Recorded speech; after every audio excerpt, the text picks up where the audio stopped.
Assalamualaikum warahmatullahi wabarakatuh. Bismillah, alhamdulillah, la haula wa la quwata illa billah. Allahumma sholli ala sayyidina Muhammad, abdika nabika rasulika nabil ummi, wa ala alihi wa sahbihi wa sallim tasliman qadri azzatika fi kulli waqtin mahin. Para santri, wali santri, pemirsa, subscriber dimanapun Anda berada di seluruh penjuru negeri tercinta, negara kesatuan Republik Indonesia, atau di berbagai belahan dunia manapun Anda berada. Apa kabar Anda? Apa kabar kalian hari ini? Saya yakin, hakul yakin kalian Anda dalam keadaan baik, lahir dan batin, tengah menunaikan tugas penting, tengah berbahagia bersama dengan keluarga dan orang-orang terdekat Anda, orang-orang yang kalian hormati, orang-orang yang kalian cintai. Doa dan harapan saya selalu semoga Anda, kalian diberikan keberhasilan, diberikan kesuksesan dunia dan akhirat. Amin, Allahumma amin. Saya sekarang ada di satu pendopo milik pesantren modern Al-Amanah yang memang belum jadi sepenuhnya. Pendopo ini namanya Pendopo Wali Songo, yang ke depan akan dipakai untuk kumpul-kumpul bersama dengan para asatidz dan ustadzat, kumpul-kumpul dengan para santri yang letaknya di luar pesantren untuk membicarakan banyak hal, banyak tema, agar kita memiliki kepekaan terhadap realitas-realitas yang terjadi. Karena semakin kekini, kepekaan terhadap masalah yang berkembang sangat diperlukan agar kita bisa memberikan respon, karena dinamika yang terjadi demikian cepatnya. Kalau santri tidak bisa merespon dan mengambil keputusan cepat, maka dunia ini akan cenderung ke arah materialisme, hedonisme, yang semuanya ukurannya adalah ukuran materi, ukuran kesenangan dohiriyah. Agama masih tetap ada, tapi sekadar formalitas di musola, di masjid, kehilangan pengaruh dalam kehidupan sosial. Para santri, ini memang suasananya santai, tapi sebenarnya saya dalam keadaan geram, marah, kecewa, dan apalagi ya yang bisa melukiskan suasana hati saya yang sedang bergejolak. Oleh karena itu ada satu kata yang perlu saya sampaikan dalam kesempatan yang berbahagia ini. Ya, mari kita berjihad, mari kita berperang, mari kita kerahkan segala yang kita mampu untuk menguasai negara ini. Sekarang ada satu wilayah yang belum ada pemimpinnya, karena wilayah ini demikian luasnya, bahkan lebih luas dari Indonesia, bahkan juga lebih luas dari dunia, yang sekarang ini tidak memiliki pemimpin. Sementara sekarang ini dipimpin oleh preman-preman, dipimpin oleh orang-orang yang tidak punya nilai niat baik, dikuasai oleh orang-orang yang kehidupannya hanya ingin menawarkan kadang-kadang kemewahan, kadang-kadang sensasional, dan penuh kebohongan. Bahkan kadang-kadang mereka membingkai kebohongan, mereka membingkai niat busuk mereka itu dengan bingkai, dengan bungkus agama.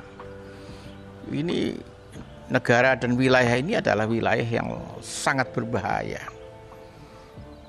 Memang tidak kelihatan, tapi pengaruhnya sangat luar biasa.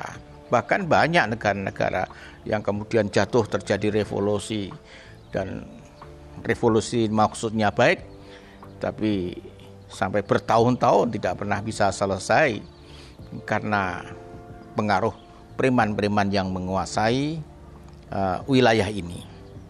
Oleh karena itu, para subscriber, para santri, subscriber kita sudah 5.300-an. Memang belum banyak, ini belum bisa memenuhi wilayah yang demikian luas. Tapi kalau tidak sekarang, kita akan sangat terlambat untuk masuk di wilayah satu ini. Oleh karena itu, sekali lagi perlu kita kumandangkan jihad, perlu kita kumandangkan perang, perlu kita kumandangkan semangat bertempur, dan kita curahkan segala yang kita miliki untuk menguasai wilayah ini. Wilayah ini apa? Wilayah media sosial. Bukan sebuah negara, tapi sebuah wilayah di dunia maya yang kelihatannya tidak nampak wujudnya, tapi pengaruhnya sungguh sangat luar biasa. Oleh karena itu penting bagi santri untuk belajar. Yang pertama, belajar mengenal wilayah-wilayah di media sosial ini. Ada YouTube, ada Twitter, ada Instagram, ada TikTok, dan banyak aplikasi yang lain. Masing-masing punya wilayah yang saling bersentuhan dan punya pengaruh terhadap manusia di sekitarnya. Kita bisa bayangkan ibu-ibu yang sudah tua, yang seharusnya sudah banyak berzikir, mengingat mati karena hanya beberapa tahun ke depan malaikat Israel pasti akan menjemputnya. Tapi mereka malah asik berjoget ria di wilayah TikTok. Banyak orang mengaku ustadz, entah kapan belajarnya, apakah dia pernah tinggal di pesantren, apakah dia pernah mengaji, apakah dia pernah mengkhatamkan satu kitab. Mendadak dia bisa tampil di permukaan, menghina sana, menghina sini, merendahkan kiai, merendahkan ulama, menistakan habaib, dan seterusnya. Dan mereka berkuasa di media sosial ini. Demikian juga di Instagram. Banyak anak-anak muda memanfaatkannya, bukan untuk kegiatan positif, bukan untuk bagaimana mereka berdiskusi tentang masa depan bangsa ini, berdiskusi tentang masa depan mereka, tapi mereka asik untuk berbicara yang tidak ada manfaatnya, membangun komunikasi yang sangat dangkal, yang jauh dari tujuan-tujuan mulia. Ini kenyataannya wilayah yang namanya media sosial, Instagram, Twitter, TikTok, dan lain-lainnya. Yang kedua, kita harus belajar membuat konten. Bukan sekadar konten yang bisa kita upload di media sosial, tapi konten-konten yang positif, yang di dalamnya ada nilai-nilai kebenaran, yang di dalamnya ada hal-hal yang santun, kalimat-kalimat positif, kalimat-kalimat yang menginspirasi, kalimat-kalimat yang menggugah jiwa orang, kalimat-kalimat yang informatif.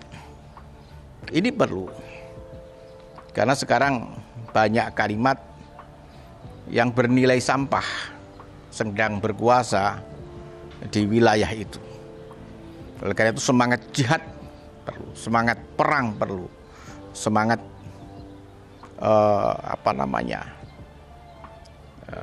mengerahkan seluruh kemampuan perlu, agar wilayah yang namanya media sosial ini bisa kita kuasai di segala lini.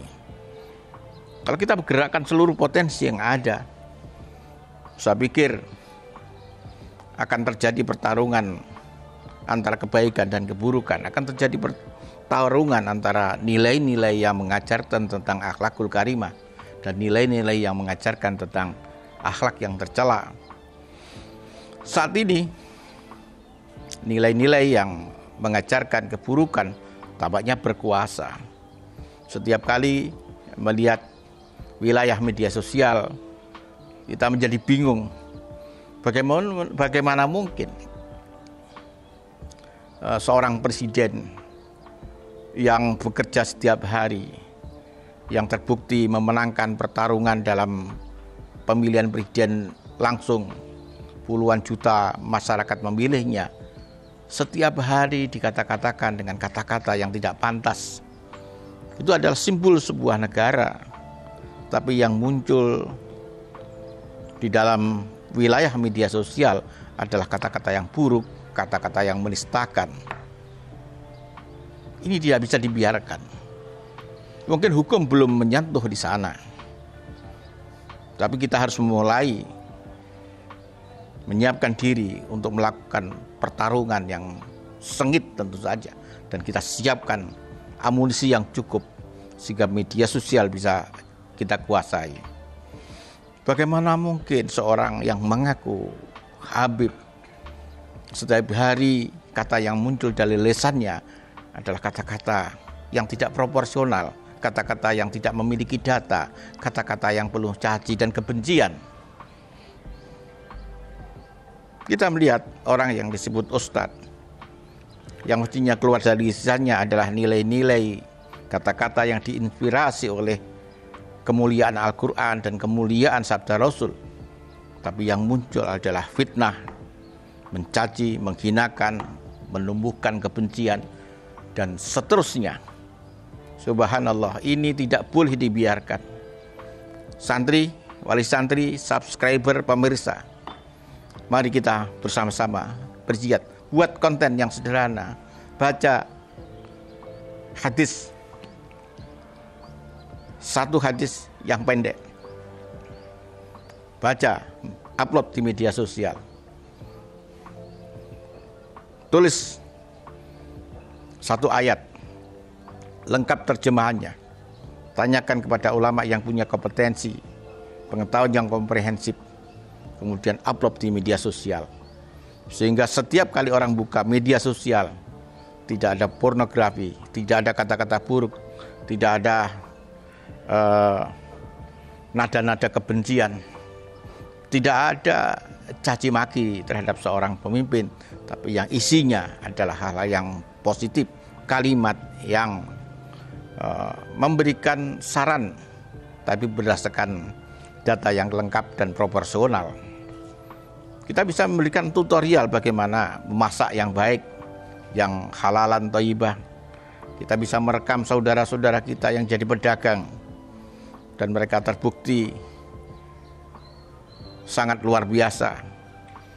Mereka bangun jam 3 malam, kemudian sholat dulu, sholat tahajud, sholat hajat, kemudian mengayuh sepedanya menuju ke pasar untuk membeli barang-barang yang dibutuhkan. Setelah itu dia berkeliling dari satu kampung ke kampung yang lain untuk bisa menjualnya. Sedikit keuntungan sudah membuat mereka bersyukur.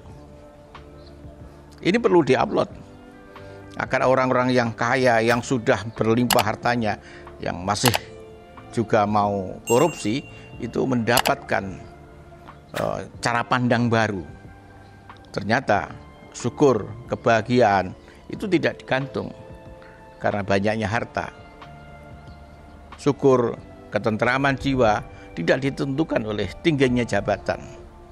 Seorang dengan penghasilan 50.000, 100.000 dengan penuh keringat, ternyata bisa menikmati kegembiraan bersama dengan keluarganya. Kadang-kadang kalau kita datang di rumah mereka, kita ngiri. Kita makan dengan segala lauk yang terbaik, yang disajikan, yang bisa disajikan oleh orang-orang yang ahli masak.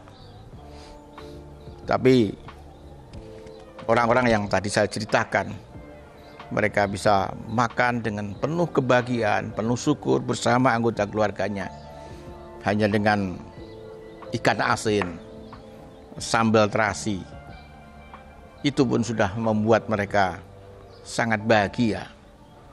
Ini perlu kita tunjukkan kepada orang-orang bahwa ada sisi-sisi lain, ada sudut-sudut lain, ada cara-cara pandang yang lain yang bisa membuat kita berbahagia daripada sekedar hanya untuk mengumpulkan harta, dan harta itu kita dapat dari sesuatu yang tidak baik, daripada berusaha untuk meniti karir tapi caranya tidak dengan kualitas pribadi, tapi dengan cara menyuap, nepotisme, dan seterusnya.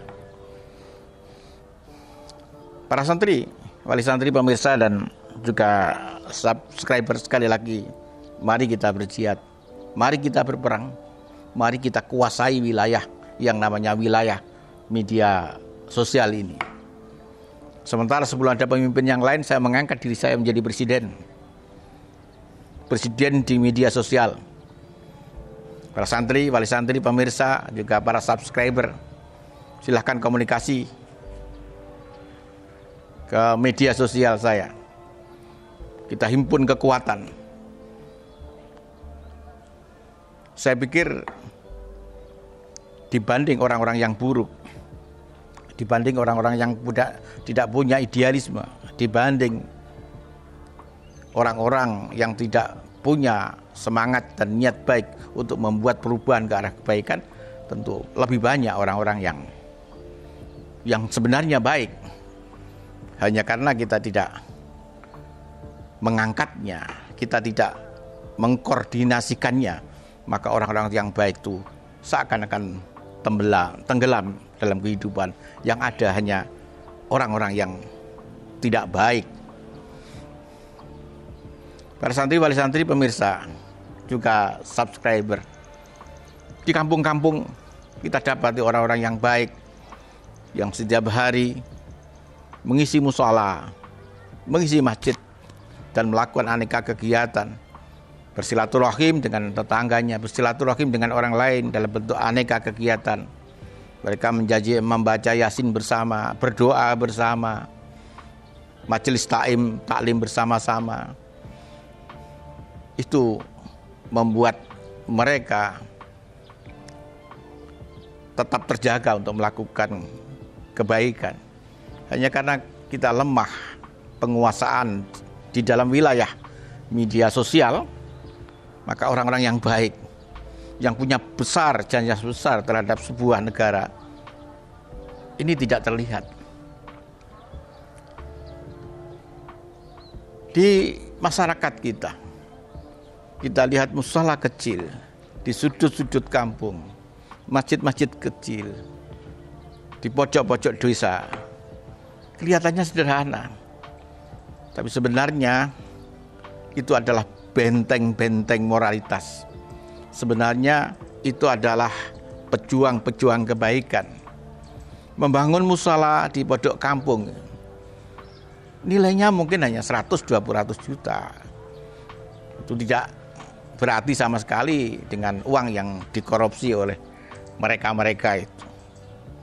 Tapi mereka mengumpulkan rupiah demi rupiah, rapat entah berapa ratus kali untuk bisa mendapatkan dana, dan kemudian mushola itu bisa didirikan. Setelah mushola berdiri, persoalan menjadi lebih berat karena kita mereka harus menghidupkan mushola dengan aneka kegiatan. Ada di sana tempat mengaji untuk anak-anak.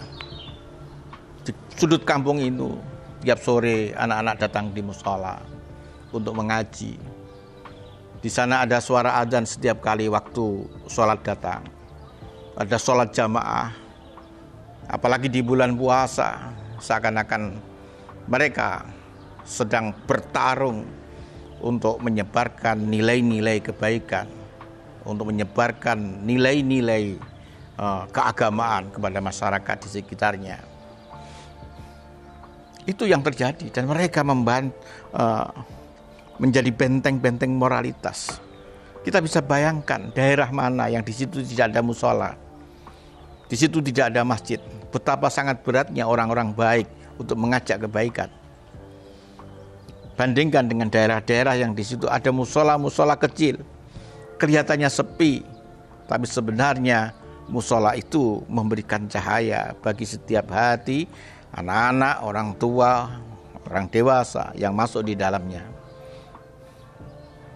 Hanya memang aktivitas yang sangat baik dan sangat luhur itu tidak diupload, tidak ditunjukkan.